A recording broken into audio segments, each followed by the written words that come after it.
Another important aspect is personal loss. Okay? Personal risk is like individual death, disability, ill health. These are all pure risks. So all these pure risks are insurable. See, another when we are identifying risks, another important parameter is the hazard. Now, what is hazard? Hazard is a condition that increases the chances of loss. Right? So let's understand different types of hazard. Simply, hazard is a condition that increases the chances of loss.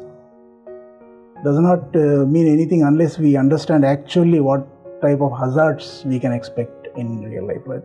The hazards can be classified as physical hazard, moral hazard, and moral hazard. These are three types of hazard. What are the physical hazard? Physical hazard is a condition. Let's say there is a manhole on the drain, and you don't have cover on the manhole. It's open. People keep watching it every day. They just walk over that. Right? It's a hazard.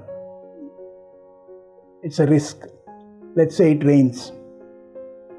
The manhole is submerged in few inches of water. There's a 1 foot deep water. A stranger to the locality comes. He doesn't know that there is a manhole without cover. It's a risk. There are fair chances for that person to fall into the drain.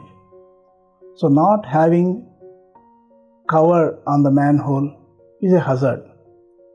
It is increasing the chances of loss.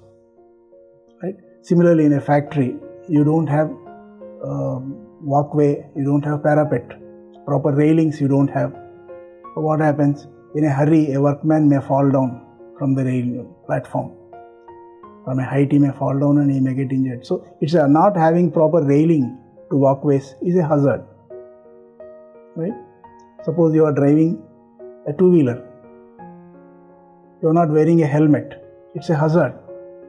You are not wearing a helmet will increase the chance of loss. So these are all physical hazards. There can be umpteen number of hazardous conditions that will increase the loss. Right? And what is moral hazard?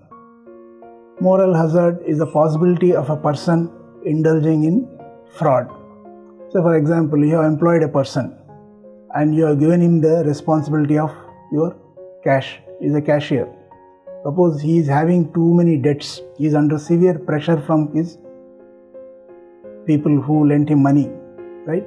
There is a possibility that he will indulge in fraud to come out of that pressure. That's a hazard. A person who is highly indebted is a moral hazard. He has a more possibility of moral hazard when you give him the responsibility of cash. Right? Then what is moral hazard? Moral hazard is something to do with your negligence, thinking of lack of vulnerability. In a way, let's say you have insurance, life insurance. Now thinking that, okay, I have life insurance, I have no problem, you cannot indulge in rash driving. Right? You have your property is insured, your factory is insured for fire insurance.